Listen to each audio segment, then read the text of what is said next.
जीवनाला हवी प्रकाशाची साथ, जीवनाला हवी प्रकाशाची साथ, दिव्यामध्ये जळते छोटीशी वाट, तरीही तिला हवे मानाचे स्थान, तरीही तिला हवे मानाचे स्थान, हे आपल्यास आहे ज्ञान. तेव्हा दीप प्रज्वलनाने करूया कार्यक्रमाची सुरुवात. सर्व व्यासपीठावरील मान्यवरांना मी अशी विनंती करते की त्यांनी सावित्रीबाई फुले, राष्ट्रमाता जिजाऊ व सरस्वती मातेच्या प्रतिमेचे पूजन करावे.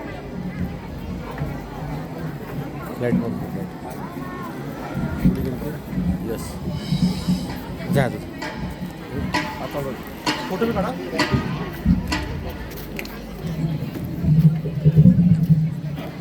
एक साइडला आहे, एक साइडला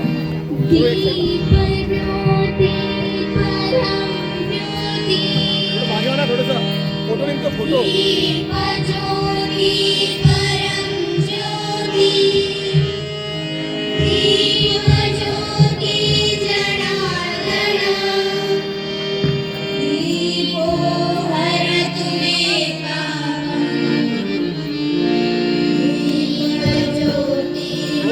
मागे फोटो निघतो तुमच्याकडे.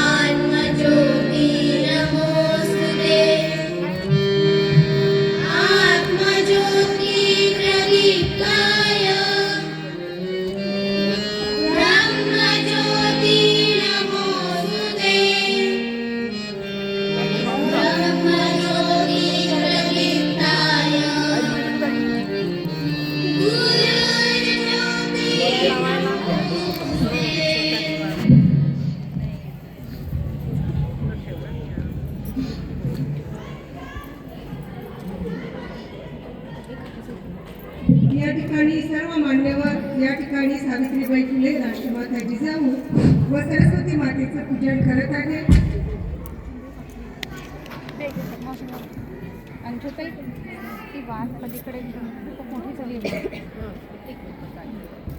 चटका लागेल. अगं तुझ्या तिकडनं आधी ठेवून घे.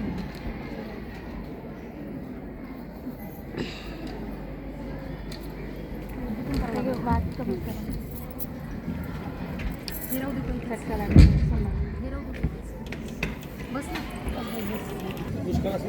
पाहुण्यांच्या आगमनाने हर्ष जाहला मनमंदिरात, पाहुण्यांच्या आगमनाने हर्ष जाहला मनमंदिरात, करीतो प्रेम भावे आपले, स्वागत हे विद्या मंदिरात, स्वागत हे विद्या मंदिरात. यानंतर आपण बोलूया आलेल्या पाहुण्यांचे स्वागत व परिचयाकडे. या ठिकाणी नुकत्याच उपस्थित झालेल्या आपल्या कार्यक्रमासाठी ज्या कार्यक्रमाचे अध्यक्ष आहे त्या माननीय डॉक्टर सौ अनुराधाताई राहुल राजपूत यांचे स्वागत शाल, श्रीफळ व पुष्पगुच्छ देऊन मातृसंमेलनाच्या प्रमुख सौ नंदाताई वाणेरे या करतील अशी मी त्यांना विनंती करते. परिचय. अनुराधाताई Rahul Rajput, MBBS radiologist, doctor, Chikhli नगरामध्ये वैद्यकीय क्षेत्रातील 12 वर्षापासून त्यांची अविरत सेवा सुरू आहे. सुस्वभावी व शांती व्यक्तिमत्व, सामाजिक कार्याची आवड. आजच्या या मातृसंमेलनासाठी त्यांनी 3 पैठण्या आपल्याला दिलेल्या आहेत. आजच्या कार्यक्रमाच्या त्या दात्या आहेत. यावरून त्यांची सामाजिक क्षेत्रातील आवड आपल्या लक्षात येते. या ठिकाणी ताईंनी आपल्याला 3 पैठण्या. या ठिकाणी दरवर्षी आपण बघतो की मातृसंमेलनाची पर्वणी म्हणजे आदर्श विद्यालयाचा एक आगळा वेगळा कार्यक्रम असतो आणि या ठिकाणी आपण पैठण्या या महिलांना वितरित करत असतो. तर हे देण्याचे काम आपल्याला अनुराधाताई राजपूत यांनी केलेलं आहे. एकदा जोरदार टाळ्या ताईंसाठी होऊ द्या. यानंतर कार्यक्रमाच्या वक्त्या माननीय सौ दीपालीताई अरविंद देशपांडे यांचे स्वागत शाल, श्रीफळ व पुष्पगुच्छ देऊन सौ भावसार मॅडम करतील अशी मी त्यांना विनंती करते.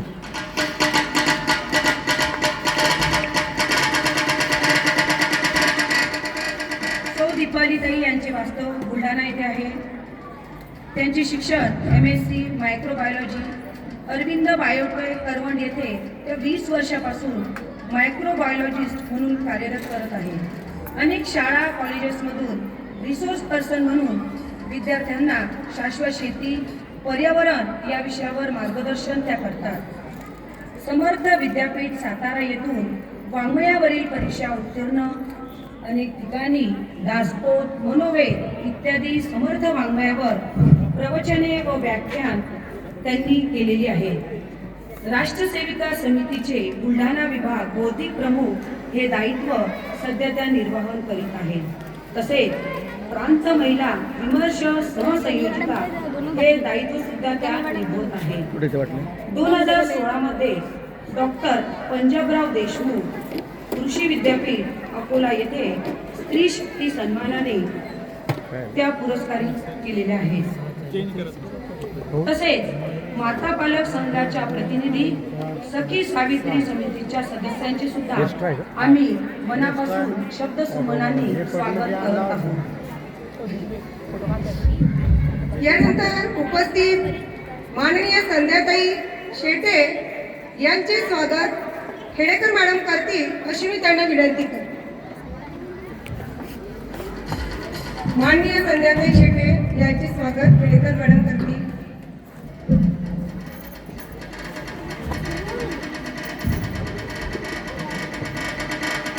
आरामाने आहे.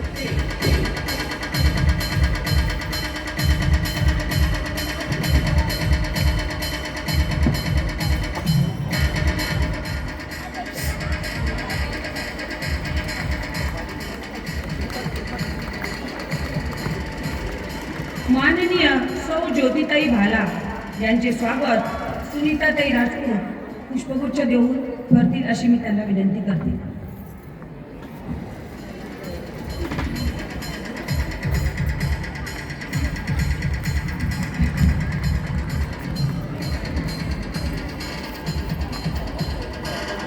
त्यानंतर मान्य सौ लताताई शेटे यांचे स्वागत लाहोटी मॅडम करतील अशी मी त्यांना विनंती करते.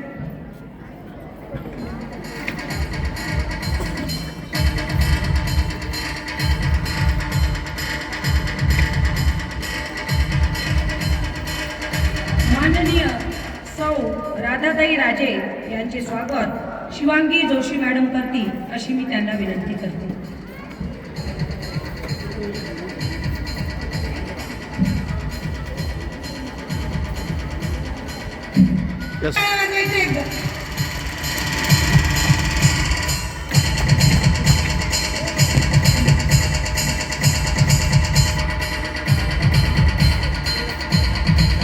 त्यानंतर जयाताई गवले यांचे स्वागत तबाडे मॅडम करतील अशी मी त्यांना विनंती करते.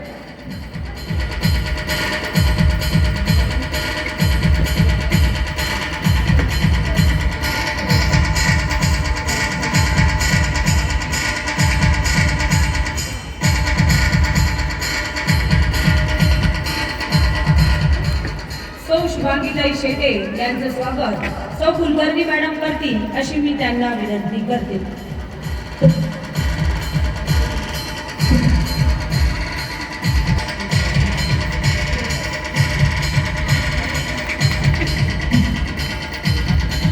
आजपर्यंत अतिशय उत्कृष्ट जेव्हा मातृसंमेलनाच्या प्रमुख जी जबाबदारी मॅडमकडे दिलेली होती अशा आमच्या लाडक्या वाडेरे मॅडम या मातृसंमेलनाच्या प्रमुख आहे.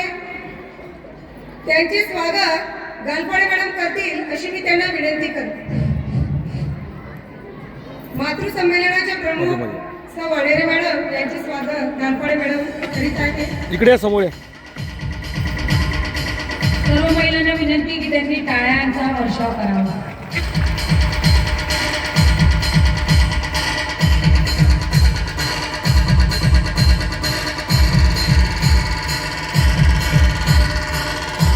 यानंतर आदर्श विद्यालयाचे सन्माननीय प्राचार्य आमचे मार्गदर्शक माननीय सतीजी गवले सर यांचे स्वागत वैशाली सुरडकर मॅडम करतील अशी मी त्यांना विनंती करते.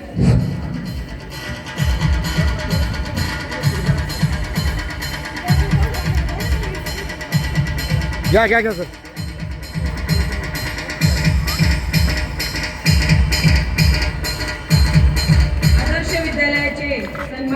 प्राचार्य श्री आरसोडे सर यांचे स्वागत ज्योती गवले मॅडम करतील अशी मी त्यांना विनंती करते.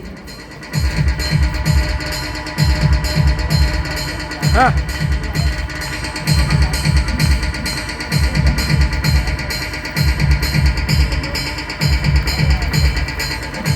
वेळही भरपूर झालेला आहे. सरांनी म्हटलं की जाऊ दे, महिलांचा कार्यक्रम आहे, महिलांचा सन्मान केला. परंतु आमचे मार्गदर्शक सतत आम्हाला प्रेरणा देणारे माननीय प्राचार्य उपप्राचार्य यांनी आमचा सत्कार स्वीकारला, त्यांचे आभार.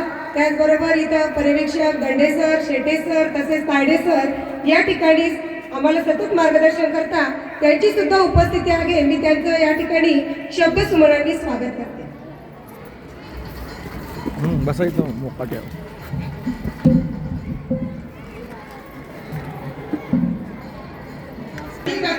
स्वागताचे गाणी गातो स्वागत पाहुण्यांचे.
अगदी जोरदार टाळ्या व्हायला हव्यात.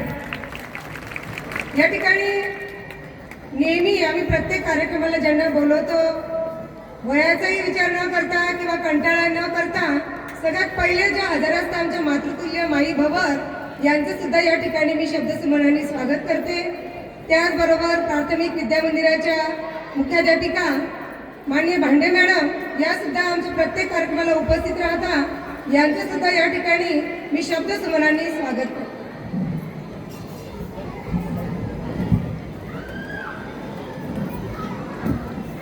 आदर्श विद्यालयाचे सन्माननीय प्राचार्य श्री सतीश्री गवले सर यांना मी आमंत्रित करते.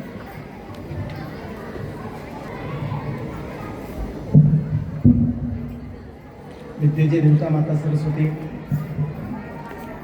आजच्या या राष्ट्रमाता जिजाऊ यांची आज जयंती आपण संपूर्ण देशभर साजरी होते.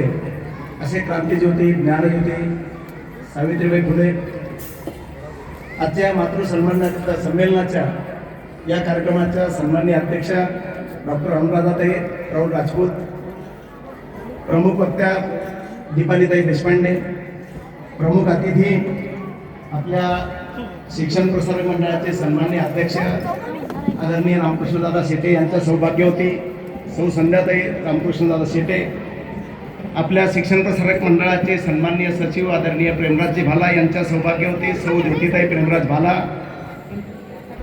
आपल्या शिक्षण प्रसारक मंडळाचे सन्माननीय सहसचिव कैलास शेटे यांच्या सौभाग्यवती लताताई कैलास शेटे, आपल्या शिक्षण प्रसारक मंडळाच्या सन्माननीय संचालक डॉक्टर श्रीनिधी राजे यांच्या सौभाग्यवती राधाताई श्रीनिधी राजे, आपल्या या मंचावर उपस्थित अन्य मान्यवर, आपल्या समोर बाजूला उपस्थित ज्येष्ठ सामाजिक कार्यकर्त्या आदरणीय माई भवन, आपल्या आदर्श प्राथमिक विद्या मंदिराच्या सन्माननीय मुख्याध्यापिका आदरणीय लोणकरताई,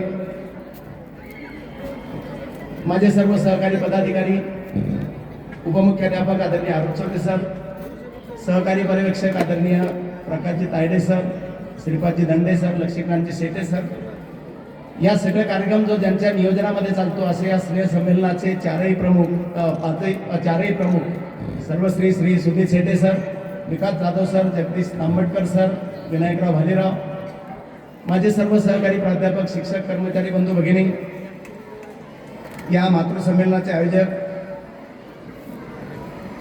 सर्व मीडिया ही व्यवस्था प्रसिद्धी प्रमुख श्री राहुल सर आणि त्यांचे सहकारी, या स्नेह संमेलनाचे आयोजक समिती, तसेच उपस्थित मोठ्या संख्येनं ज्यांच्यासाठी या कार्यक्रमाचा घटोप आयोजन आहे अशा सर्व ही मातृशक्ती, माझ्या माता भगिनी, विद्यार्थी मित्रांनो, आजच्या या जयंतीनिमित्त सर्वांना प्रथम शुभेच्छा देतो. सर्वदूर जी शांतता दिसती, आयोजकांनी सांगितलं फक्त इथं ती एक समस्या नाही की सगळे मुलं आमचे ज्यावेळेस सांगतो आम्ही की कार्यक्रम चालू असताना शांत बसायचं, एकाग्रतेनं ऐकायचं, ती समस्या इथं राहत नाही. कारण ज्यांना शांत बसावं आपल्या मुलामुलींनी असं वाटतं तेच पालक इथं हजर आहेत. त्यामुळं खऱ्या अर्थानं ती शांतता इथं अनुभवायला मिळते. जो कार्यक्रम थोडासा लेट झाला, सर्व आमच्या काही तांत्रिक अडचणी होत्या, मान्यवरही वेळेवर उपस्थित होते, परंतु थोडा वेळ झाला त्याबद्दल मी या विद्यालयाचा प्रमुख म्हणून, मुख्याध्यापक म्हणून आपल्या सर्वांची दिलगिरी व्यक्त करतो. या विद्यालयाच्या प्रांगणामध्ये सर्वांचं स्वागत करतो आणि उपस्थितीबद्दल आभार मानतो मान्यवरांसह आपल्या सर्वांचे. या कार्यक्रमामध्ये जे आपण वर्गशा आणि सामूहिक पालक मेळावा घेतो त्यानिमित्तानं बऱ्याचशा महिला पालक उपस्थित असतात. याच्या उपस्थितीसाठी 2-3 कार्यक्रमाचं आपण एकत्रीकरण केलं, एक निमित्त ठेवलं. प्रमुख वक्ते येतात, त्यांच्याकडून त्यांची इच्छा होती काहीतरी एखादी वस्तू आमच्याकडून एक शुभेच्छा पद्धतीनं देण्यात यावी, कोणाला द्यायची मग ती दैवी चिठ्ठी काढायची. असा उपक्रम काही वर्षापासून इथं चालतो आणि त्याचीच एक परंपरा म्हणून आजही तो कार्यक्रम ठेवलेला आहे. आपल्या सर्वांच्या साक्षीनं तो होणार आहे. त्यानंतर काही शाळेचे विषय आपण इथं काय चालतंय, 1 तारखेपासून स्नेह संमेलन होतंय, 5 तारखेपर्यंत त्याचा समारोप आहे आणि भरगतचा कार्यक्रम मुलं सर्व अर्थाने सांस्कृतिक, त्यांच्या मूल्य आधारित आणि उद्यमशीलतेवर आधारित किंवा अन्य संस्कारक्षम जीवन कसं असावं त्यासाठी अनेक कार्यक्रम आपण या प्रमुखांनी आयोजित केले आणि त्यांचाच एक आपण पालकांचा सुद्धा सहभाग असावा म्हणून हा एक छोटेखानी हा पण कार्यक्रम आयोजित केला. त्यातही मोठ्या संख्येनं आपली उपस्थिती आहे. माता भगिनींना एक सांगावंसं वाटतं की शाळा ही शिक्षण देण्याचं काम करते आणि शिक्षण म्हणजे कोणती डिग्री, एखादं प्रमाणपत्र किंवा पुरावा दाखवण्यासाठी कागद कोणता नसतोय. शिक्षण म्हणजे काय, आपण जगताना जे आपलं चालणं, बोलणं, वागणं, आपला व्यवहार जो असतो त्याला म्हणतो आपण शिक्षण. मग त्याचा संबंध येतो संस्काराशी आणि मुलांच्या जीवनात पहिली शाळा कोणती जर असेल तर ती असतं आपलं कुटुंब. कारण मुला जोपर्यंत 4, 5, 6 वर्षाचा होत नाही तोपर्यंत शाळेकडे त्याचे पाय ओढत नाही, तोपर्यंत खऱ्या अर्थानं मानसशास्त्राच्या दृष्टीनं खरी त्याची बौद्धिक वाढ जी होती, मेंदूचा ज्याचा जो विकास होतो तो खऱ्या अर्थानं त्या वातावरणात जो घडतो त्या वातावरणाचा पूर्ण आयुष्यभर त्याच्यावर परिणाम होतो. त्यामुळं खरं माता म्हणून आता सर्वच महिलांवरच आणतात. माणसं म्हणजे आईचीच जबाबदारी आहे का मुलांना वळण लावण्याची? हो, सर्व तेच सांगतात. मानसशास्त्र पण तेच सांगतं, आतापर्यंतचा इतिहास तो सांगतो. पौराणिक काळापासून आतापर्यंत पहा तुम्ही, मध्ययुगीन काळातल्या इतिहासापर्यंत इथं राष्ट्रमाता जिजाऊची प्रतिमा आहे. त्या अगोदर पौराणिक काळातील सर्व महिलांचं पहा, कर्तृत्व पहा. त्यानंतर आत्ताच्या पिढीपर्यंत, आता जे पर्यटकावर हल्ला झाला, आता काल आम्ही दाखवलं, या सर्व उच्चपदस्थ आपला राष्ट्रपती असो किंवा कोणत्याही नेत्या सर्व क्षेत्रामध्ये महिला आघाडीवर आहे. त्यांच्यामध्ये ती क्षमता आहे. निसर्गानं या बाबतीत मी तरी म्हणेल पुरुषांवर अन्याय केलेला आहे. कारण महिलांमध्ये जेवढी कोमलता आहे, जेवढी सहनशीलता आहे, तेवढंच दुर्गेचं रौद्र रूप पण आहे, त्यासोबत तेवढी नाजूकपणा पण आहे आणि प्रसंगी कोणत्याही अडचणीला संकटाला सामोरे जाण्याची ताकद महिलेमध्ये. त्यामुळं खऱ्या अर्थानं या पिढी घडण्याची जबाबदारी स्वाभाविकच पुरुषांपेक्षा महिलांवर जास्त आहे. इतिहास साक्ष आहे, पुराण काळातील उदाहरणं आपल्या समोर आहे. आजही आपले जे विद्यार्थी आपल्याला समोर दिसतात 21व्या शतकात शिक्षणावर अनेक आव्हानं आहेत. मुलांना मोबाईलचा योग्य पद्धतीनं वापर करण्याची असो, वेळेचं नियोजन असो, किंवा त्याला आपल्या म्हणण्याप्रमाणे आपल्या स्वप्नाप्रमाणे जर जगायचं असेल तर ती जबाबदारी महिलेने घरातील नोकरीचे सगळे कामं सोडून त्याला काही वेळ देऊन त्याला पाहिजे तसं घडावं लागेल. आता एक पहा, तुम्ही आमच्या वयापर्यंत आले तर आम्हाला कोणी भेटलं तर काय विचारतं? फक्त एकच प्रश्न विचारतं. आम्हाला वाटतं दुसरा प्रश्न आधी विचारावा. पहिला प्रश्न विचारतात की मुलं काय करतात. आम्ही त्यावेळेस आम्ही जे सांगतो त्यावरून आमच्या आईवडिलाचं ते कर्तृत्व पाहून घेतात की तुम्ही काय तुमच्या जीवनामध्ये दिवे लावलेले. म्हणजे मुलांचं कर्तृत्व हे आईवडिलाचं श्रेष्ठत्व ठरवतात, त्याचं वर्तन ठरवतात. म्हणून दुसरा प्रश्न असतो, तुम्हाला स्वतःचं घर आहे का, गाडी आहे का, काही बँक बॅलन्स आहे का, तो प्रश्न कोणीही विचारत नाही. म्हणून खरी संपत्ती कोणती? आपली आपले मुलं आहेत. म्हणून तुम्हाला जसे पाहिजे, आपल्याला जे बनता आलं नाही पण आपले मुलं चांगले बनले पाहिजे, स्वतःच्या पायावर उभे राहिले पाहिजे, स्वाभिमानाने जीवन जगलं पाहिजे. ते जर घडवायचे असतील तर अजून वेळ गेलेली नाही. आपल्या मुलांच्या मुलींच्या, कारण दोन्ही पालक आहे, मुलांचे पण मुलींचे पण, आम्हाला ज्या अनेक शाळेत समस्या जाणवतात त्या सुधारवण्यासाठी घरामधला संस्कार, शाळेमधलं शिक्षण दोन्हींच्या मिळून जर तयार होतं संस्कारक्षम जीवन, म्हणून त्याची नैतिकता, मूल्य आधारित जीवन हे जर घडवायचं असेल तर आम्हाला शाळेला कुटुंबाला शाळेपर्यंत, शाळेला कुटुंबापर्यंत पोहोचून दोघांच्या सांगड घालून आपल्याला या मुलाचा संस्कारक्षम म्हणून त्याला घडवायचं आहे. त्यासाठी मी तुम्हाला विनंती प्रार्थना करतो की आमच्या सर्व शिक्षक बंधू भगिनींकडून किंवा वेळोवेळी शाळेकडून येणाऱ्या सूचना, येणारे पालक मेळाव्यात तुमचा सहभाग आणि आमच्याकडून आमच्या असणाऱ्या अपेक्षा, तुमच्या असणाऱ्या आमच्या अपेक्षा आम्ही पूर्ण करण्यासाठी आम्हाला 100% सहकार्य करा. या निमित्तानं उलट म्हणजे या महिलांच्या कार्यक्रमामध्ये एक शाळेचा घटक म्हणून शाळेच्या प्रांगणामध्ये आपल्या या 3000पर्यंत असणाऱ्या पटसंख्येच्या शाळेला आमचे पालक कसे असावे यासाठी मी थोडक्यात एक अपेक्षा व्यक्त केली. वक्त्यांमधला आणि आपल्यामधला वेळ अधिक न घालवता, कारण अनेक सांस्कृतिक कार्यक्रम पण आपल्याला काही इथं पाहायचे, त्यामुळे अधिक न वेळ घेता पुन्हा एकदा उपस्थितीबद्दल आल्याबद्दल स्वागत आणि उपस्थितीबद्दल तुमचे आभार व्यक्त करतो. धन्यवाद.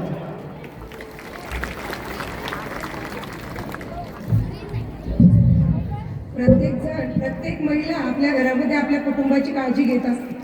आणि केव्हा तरी आपल्याला असं वाटतं की जेव्हा जेव्हा आपण कुटुंबाची काळजी घेतो किंवा आपण चांगलं काहीतरी करतो तर कुणीतरी आपलं कौतुक केलं पाहिजे, बरोबर आहे की नाही? आणि या ठिकाणी आदर्श विद्यालयामध्ये आल्यानंतर आमच्या सरांनी आमचं तर ते नेहमी कौतुक करतात, परंतु या ठिकाणी सर्व महिलांना, आपल्या मुलांना घडवताना आपलं कर्तव्य काय असलं पाहिजे किंवा आपल्या कर्तव्याची जाणीव सरांनी या ठिकाणी करून दिली आणि सर्व महिलांचं या ठिकाणी तोंड भरून कौतुक केलं. तर स्वतःच आपण स्वतःसाठी एकदा जोरदार टाळ्या वाजवा. शिक्षणावर श्रद्धा असल्याशिवाय शारदा प्रसन्न होत नसते. शिक्षणावर श्रद्धा असल्याशिवाय शारदा प्रसन्न होत नसते. ज्ञानाचे उपयोजन केल्याशिवाय त्यामध्ये वृद्धी होत नसते. ज्ञानाचे उपयोजन केल्याशिवाय त्यामध्ये वृद्धी होत नसते. आणि आपल्या कामाच्या व्यापातून या ठिकाणी आपल्यामध्ये उपस्थित झालेल्या प्रमुख वक्त्या दीपालीताई देशपांडे यांना मी अशी विनंती करते की त्यांनी आपल्या मार्गदर्शनास सुरुवात करावी.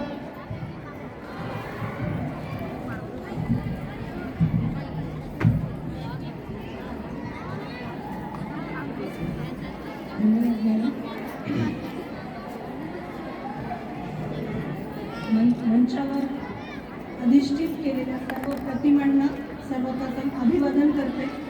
मंचावर उपस्थित आजच्या कार्यक्रमाच्या अध्यक्षा अनुराधाताई, तसेच शाळेचे प्राचार्य, उपप्राचार्य, मंचस्थ सर्व अधिकारी, शाळेचे संचालक मंडळातील पदाधिकारीगण, शिक्षिकावृंद, तसेच समोर उपस्थित असलेल्या सगळ्या मातृशक्तीला यथायोग्य अभिवादन करते आणि आजच्या विषयाला सुरुवात करते किंवा संवाद साधायला सुरुवात करते.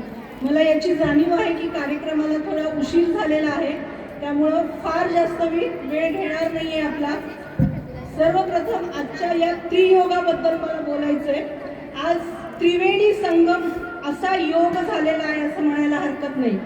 आज आहे पौष पौर्णिमा. पौष पौर्णिमा म्हणजे शाकांबरी पौर्णिमा. शाकांबरी मातेचं नवरात्र चालू असतं आणि ही सगळ्यांचं भरण पोषण करणारी देवता. दुसरं, राष्ट्रमाता जिजाऊ यांची तिथीनुसार आज जयंती. पौष पौर्णिमा ही तिथीनुसार राष्ट्रमाता जिजाऊंची जयंती. आणि तिसरी, सावित्रीबाई फुले, क्रांतिज्योती सावित्रीबाई फुले यांची जयंती. या त्रिवेणी संगमाच्या योगावर आज तुम्हा सगळ्यांना भेटण्याचा मला योग आलेला आहे. त्यामुळे सर्वप्रथम आयोजकांचे मनपूर्वक आभार मानते. आता आपल्या सर्वांना माहिती आहे की ह्या त्रिवेणी संगमातल्याच आपण वारसदार आहोत. आपण शाकांबरीच्या अंश आहोत, कारण आपण आपल्या मुलांचं भरण पोषण करतो, म्हणजे आपण शाकांबरीच्या अंश आहोत. जिजाऊंचा वारसा आपण चालवत आहोत आणि सावित्रीबाई फुलेच्या आपण लेकी आहोत, सावित्रीच्या लेकी आहोत. आणि या तिघांचा वारसा पुढे घेऊन आज आपण सगळ्याजणी पुढे जात आहोत. आणि म्हणून आजच्या दिवसाला, आजच्या या पर्वाला आणि या मातृसंमेलनाला विशेष महत्त्व प्राप्त झालेलं आहे. प्रास्ताविकामध्ये जे सरांनी सांगितलं ना, शाळेचे उपक्रम, या संमेलनाची जेव्हा पत्रिका बघितली तेव्हाच मला लक्षात आलं की किती सर्वसमावेशक कार्यक्रम शाळेने आयोजित केलेला आहे. शाळेला पण मोठा इतिहास आहे.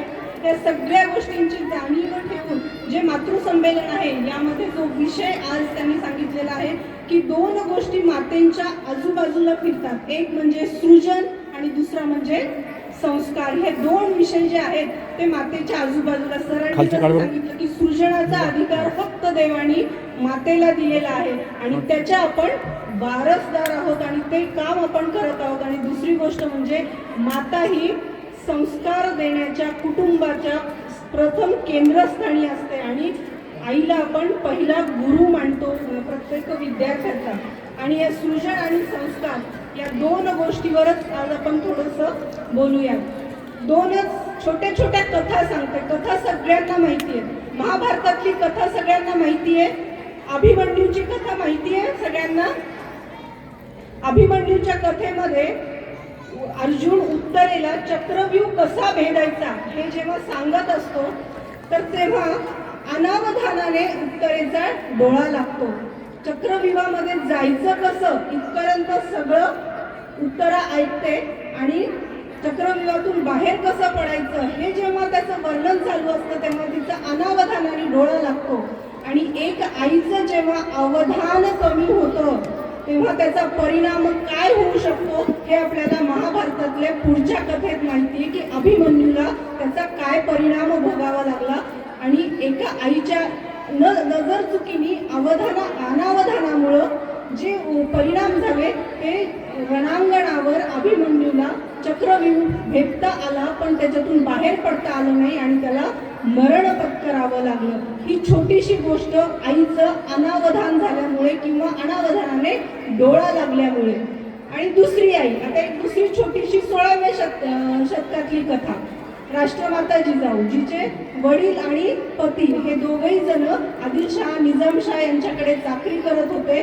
पण जरी ते निजामशाहीमध्ये चाकर होते तरी पण जिजाऊंच्या मनामध्ये एक अशी चिंगारी होती आणि त्यांनी आशा आपल्या पल्लवीत ठेवल्या होत्या की नाही, कधीतरी ह्या जुलमी राजवटीला आपल्याला उलथवण्यासाठी काहीतरी करावं लागेल. आणि योग्य वेळ आल्यावर त्या आईचं अवधान जागृत होतं म्हणून ती स्वराज्य जननी झाली आणि तिने स्वराज्य रक्षक, स्वराज्य संस्थापक छत्रपती महाराष्ट्राला दिला.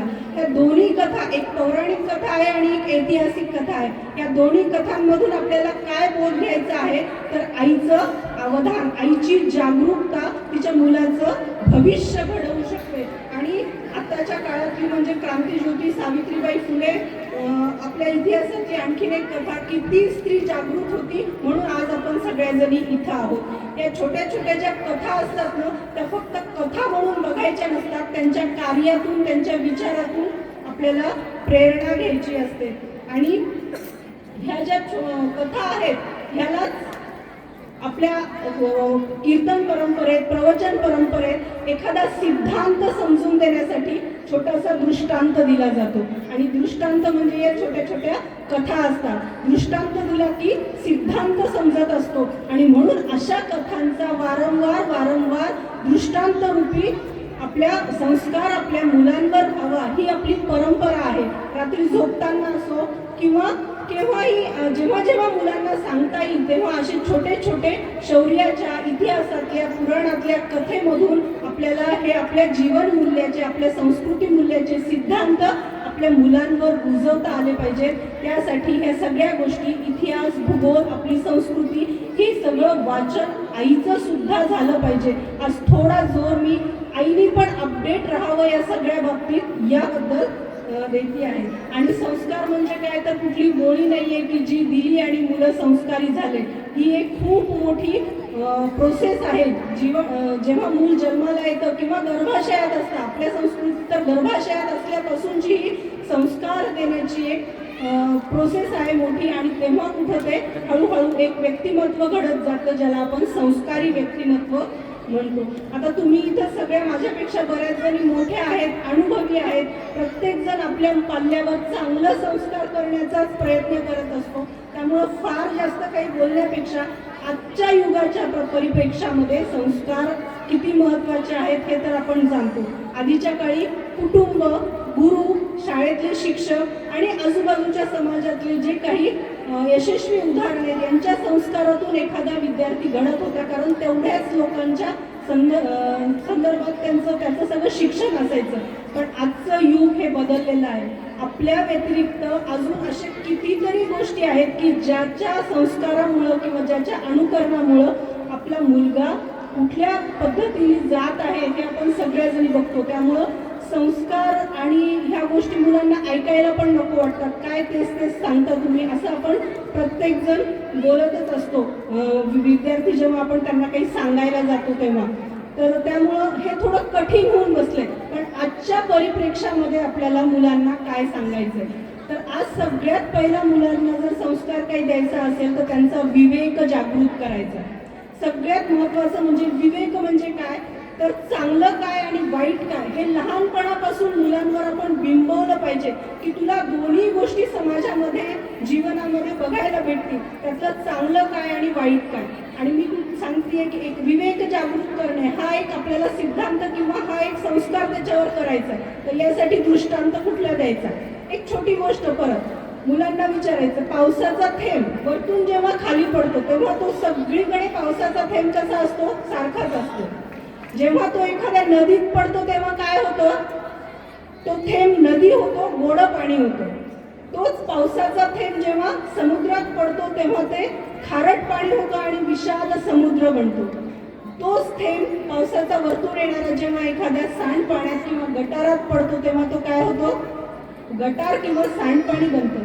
आणि तोच पावसाचा थेंब जेव्हा शिंपल्यात पडतो तेव्हा काय होतं, तर मोती होतो. मुलांना हा छोटीशी गोष्ट सांगून समजवायचं. तुला काय वाटतं, तुला काय व्हायचं. कोणीही मुलगा म्हणणार नाही की मला गटारात पडून गटार व्हायचे. हा विवेक त्यांचा जागृत होण्यासाठी अशा छोट्या छोट्या गोष्टी लहानपणापासून त्यांना सांगायचं. एखादा मुलगा जो खूप परोपकारी असेल तो म्हणून नदी व्हायचंय, नदीचा थेंब व्हायचंय. ज्याला खूप भव्य दिव्यतेची आवड आहे तो म्हणेल मला समुद्राचं पाणी व्हायचंय. आणि ज्याला वाटतं की मोती व्हायचंय तो म्हणेल मला शिंपल्यात पडायचंय. पण कोणीच गटारात पडायचंय असं म्हणणार नाही. तर ह्या छोट्याशा गोष्टीतून आपण त्यांच्यामध्ये हा विवेक जागृत करू शकतो की तुला काय व्हायचंय आणि त्यासाठी तुला काय चांगलं निवडायचंय. निवड एकदा मुलांना करता आली चांगलं काय आणि वाईट काय याची, की इथं आपला बराचसा संस्कार करण्याचा आपला एक काम कमी होतं. मुलांना जेव्हा कळतं की काय करावं आणि काय नाही, त्याच्यासाठी रोज आपण त्यांच्या पाठीमागे लागून सांगणं हा त्याच्या मागचा गरज नाहीये. एकदाच त्याला समजून सांगितलं पाहिजे की चांगलं काय आणि वाईट काय याचा जेव्हा तुला विवेक करता येईल तेव्हा तू आपोआप चांगल्याच मार्गावर जाशील.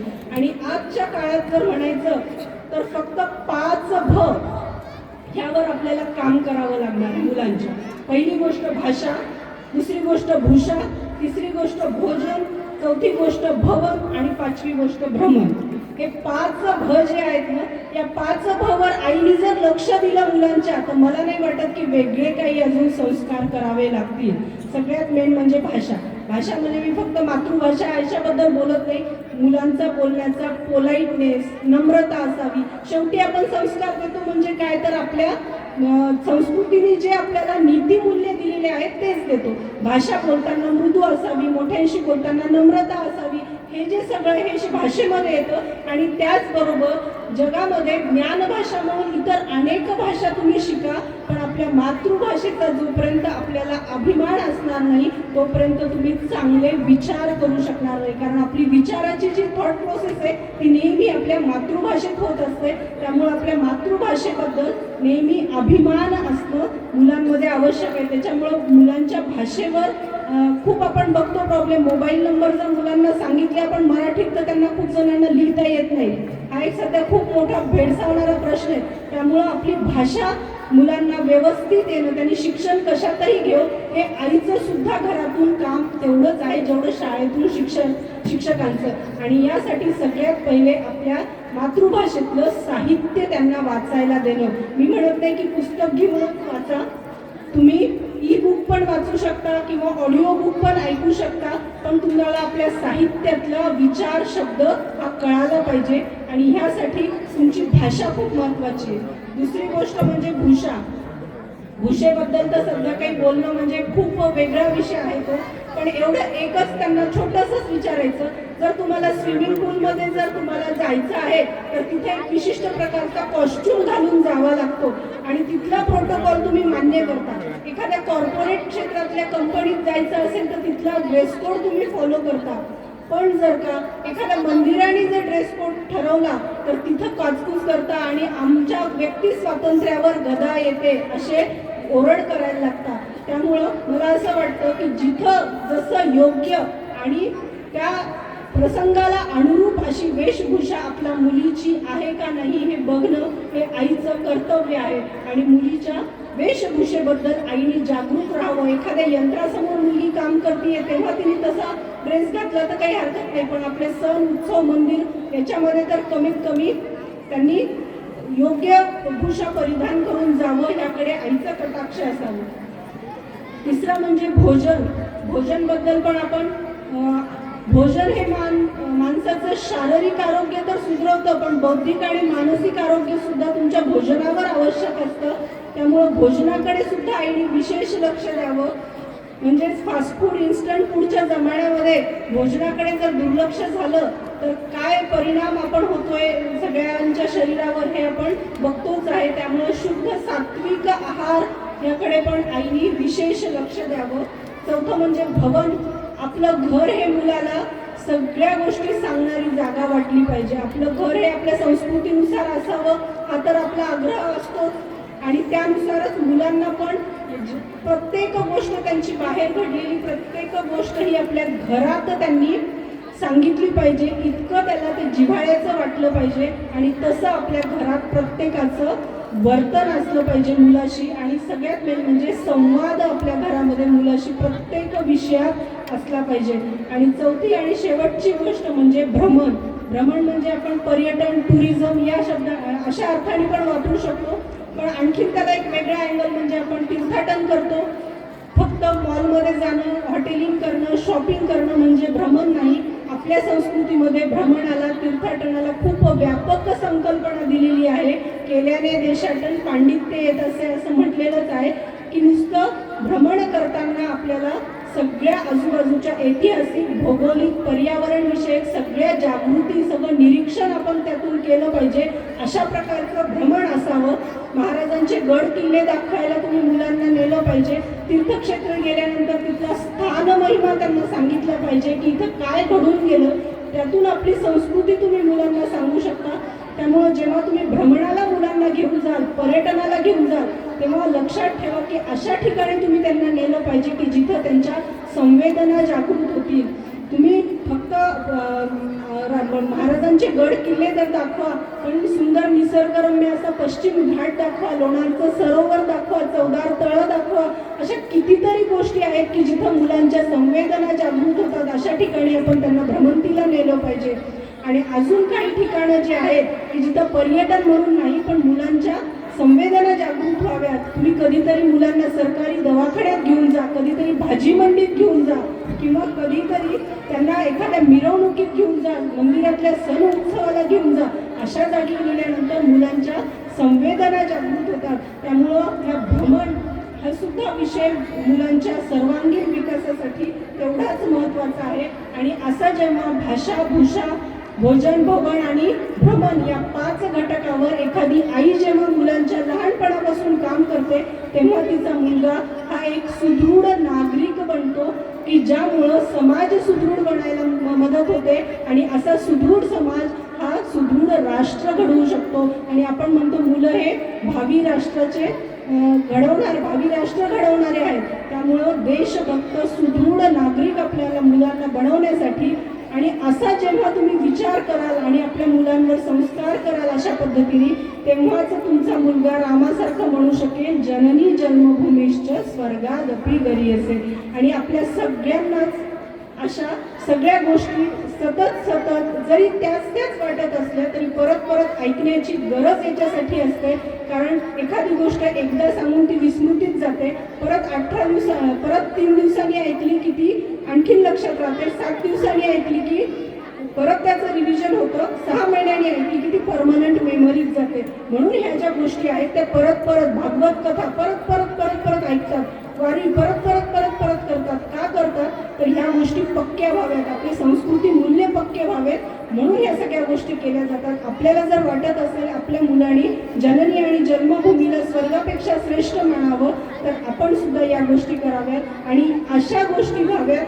ह्यासाठी या मातृसंमेलनं गरजेची असतात. त्यामुळं आयोजकांचे मी खरंच आभार मानते की ते दरवर्षी सातत्याने असं मातृसंमेलन घेतात की ज्यामुळं हा विषय परत चर्चिला जातो आणि त्यातूनच एक माता पण सक्षम होते, अपडेट होते आणि आपल्या मुलांवरती अधिक सजगपणे लक्ष ठेवते. धन्यवाद.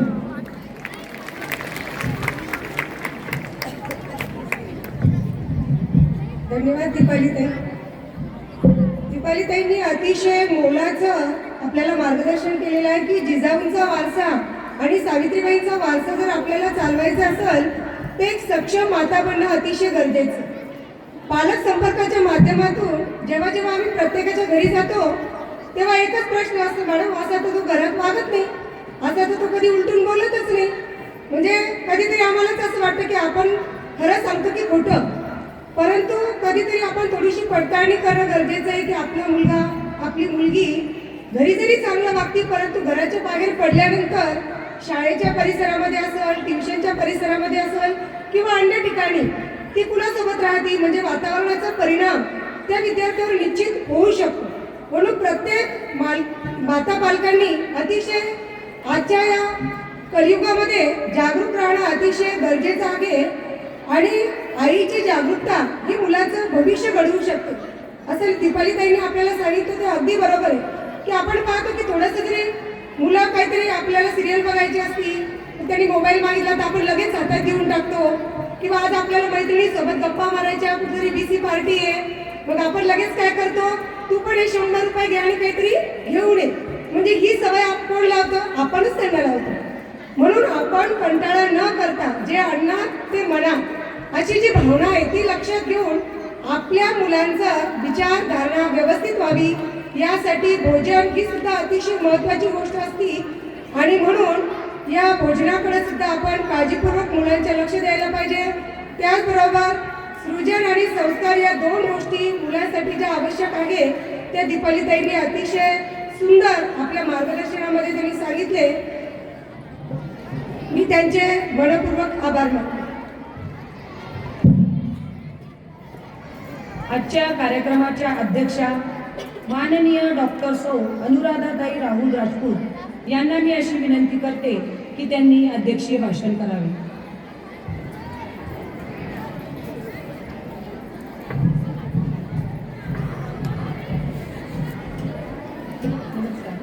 सन्माननीय व्यासपीठावर बसलेले मान्यवर प्रमुख वक्ता सौ दीपालीताई देशपांडे आणि माझ्यासमोर बसलेले माता भगिनी आणि विद्यार्थ्यांनी, आज आपण इथे सावित्रीबाई फुले यांच्या जयंतीनिमित्त हे मातृसंमेलन आयोजित केलं आहे.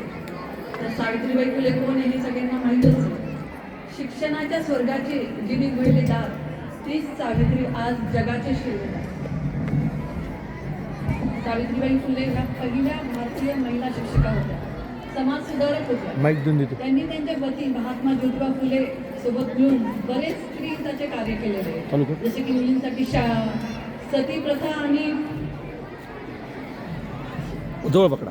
सती प्रथा आणि बालविवाह यांच्या विरोधात त्यांनी बरेच कार्य केलेले आहे. तर आता सावित्रीबाई फुले यांच्यामुळेच कदाचित आपण इथे सगळे बसून बोलू शकतो. तर मुलींनो, तुम्ही सगळ्यांनी मिळून आपल्या पायावर उभे राहून दाखवणे हीच त्यांना श्रद्धांजली वाहण्यासारखे. तर मला असं वाटतंय आता या आधुनिकतेच्या मार्गात जाण्याच्या नादात किंवा माणसांची बरोबरी करण्याच्या नादात मुली पुढे काही समोर पकडा. हां, जवळ झाला जावा तुमच्या. मुली पुढे भरकटल्या. तुमचा आवाज कमी होतोय म्हणून.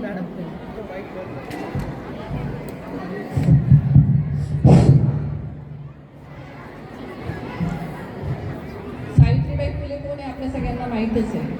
तर त्यांना श्रद्धांजली वाहण्यासाठी आपण आपल्या पायावर उभे राहून दाखवणे हीच एक मोठी गोष्ट राहील. पण मला असं वाटतंय मुली आधुनिकतेच्या मार्गाने जात आहेत. माणसांची बरोबरी करण्याच्या नादात त्या थोड्या भरकटल्यासारख्या झाल्या. बऱ्याच शाळेतल्या मुली पण व्यसनाधीन झाल्यात. शाळेत मला असं ऐकायला मिळतं की सिगारेट स्मोकिंग, वेगवेगळे ड्रग्स ह्या गोष्टी सुरू झाल्यात. हे ऐकून फार चिंताजनक वातावरण वाटतं. आज मुलं आपल्या जवळ आहेत तरी हे गोष्टी होत आहेत. पुढच्या शिक्षणासाठी बाहेर पाठवल्यावर किती खराब वातावरण होईल. त्याच्यामुळे मातांनो, आपली जबाबदारी संपत नाही आहे, वाढत चालली आहे. तुम्ही तुमच्या मुलींसोबत संवाद साधा.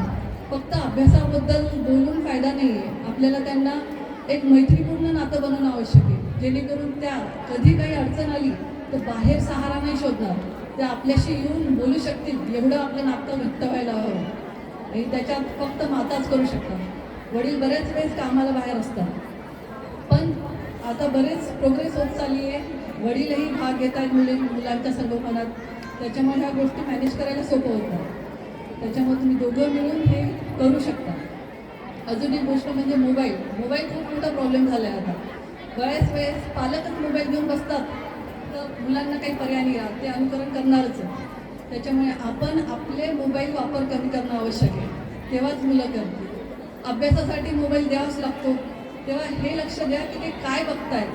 हे तुमचंच काम आहे, त्याच्यात बाहेर कोणीच मदत करू शकत नाही. आपल्या मुलांवर संस्कार कसे करायचे हे बरेच मॅडमनी सांगितलं आहे, दीपालीताईंनी. तुम्ही हे सगळ्या गोष्टी स्वतःहून केल्या तरच फायदा आहे. जसं घरी आई आहे तसे शाळेत शिक्षक लोक आहेत. शिक्षक आपल्याला मार्गदर्शन करतात, पण मुलांना ते घेता यायला पाहिजे, तेव्हा फायदा आहे. जसं की आता बरेच टीचर सांगतात की तुमची मुलं चांगले वागत नाही शाळेत, हे आई वडील ॲक्सेप्ट करत नाही. याच्यासाठी पालक आणि शिक्षकांचं दोघांनी मिळून मुलांवर लक्ष देणं आवश्यक आहे. आणि आता नवीन विषय झाला आहे, शाळेमध्ये मुलींना चिडवलं किंवा एकटं पाडणं हा प्रकार अगोदरही होता, पण त्याची तीव्रता जास्त वाढली की मुलींचं सहन करण्याची शक्ती कमी झाली, माहीत नाही.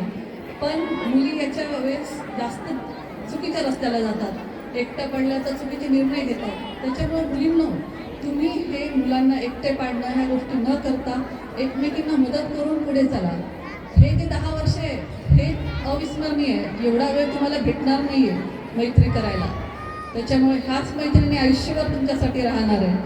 तर चांगल्या मैत्री करा आणि एकमेकींना सहाय्य करून पुढे जा. अभ्यास करणंच आहे.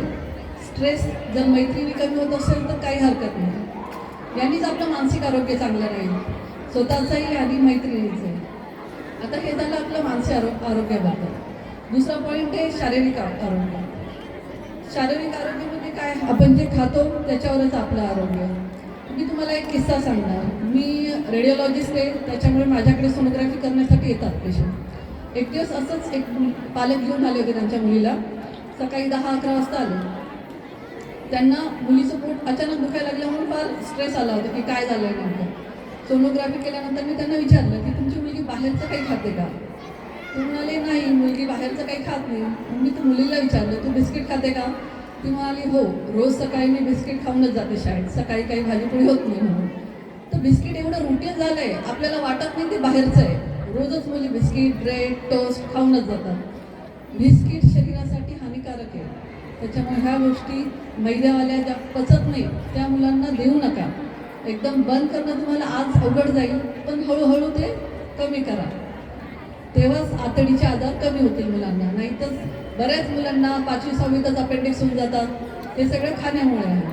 तसंच junk food, pizza, burger, noodles हे सगळ्या चविष्ट गोष्टी आहेत, त्या शरीराला हानिकारक आहेत. हे सगळे कामं माताचे आहेत, त्याच्यामुळे तुम्हालाच करणं हे सगळं. हिरव्या पालेभाज्या, फळं हे खाऊन जर आपलं हिमोग्लोबिन वाढत असेल, आपण निरोगी राहू शकतो, अभ्यासाकडेही लक्ष देऊ शकतो. हे मातांचंच काम आहे सगळ्यांना सांगणं. भरपूर पाणी प्या, 2 ते 3 लिटर मुलांना पाणी जायलाच पाहिजे, आणि तुम्ही स्वतःही घ्या. निरोगी राहिले तर आजार कमी होत राहतील आणि बरेच प्रॉब्लेम सॉल्व्ह होतील. आता महत्त्वाचा मुद्दा आहे बायांचा म्हटल्यावर पाळी. मासिक पाळी हा आजारसारखंच झाला आहे. अगोदर 9वी 10वीत मुलींना पाळी यायची, पण आता 5वी 6वीतच मुलींना येते. त्याच्यात आश्चर्य वाटण्यासारखं काही नाही. हेही आपले जंक फूड रिलेटेड आहे. जंक फूड कमी खाल्ल्याने बरेच त्रास कमी होऊ शकतात, त्याच्यामुळं मातांनो तुम्ही याच्यावर विचार करायला पाहिजे. आता दुसरं, पाळीच्या वेळेस बऱ्याच बायांना नियमित पाळी नाही येणं, रक्तस्राव जास्त होणं, पोट दुखणं, एमर्जन्सीमध्ये डॉक्टरकडे जावंच लागेल. पण जर तुम्ही नियमित योगा प्राणायाम केला तर ह्या गोष्टीवर बराच कंट्रोल होतो. नियमित योगाने तुमचं हॉर्मोनल बॅलन्स राहतं आणि हॅपी हॉर्मोन्स तयार झाले तर तुम्ही हे जे पोट दुखणं आहे, इरेग्युलर पाळ्या, हे सगळं व्यवस्थित होऊ शकतं. पण हे 1-2 महिन्यात होणार नाही, याला सातत्य लागणार आहे. त्याच्यामुळे आई आणि मुलींनी दोघींनी मिळून केलं त्याच्यात जास्त फायदा होईल. त्याच्यामुळे मला असं वाटतं तुम्ही सगळ्यांनी याचं अनुकरण करावे. मला वाटतं मी आरोग्यदायी बऱ्याच टिप्स दिल्या आहेत. बाकी संस्कारबद्दल तर मॅडम बोलल्याच आहेत. मला वाटतं मी आता थांबते. धन्यवाद.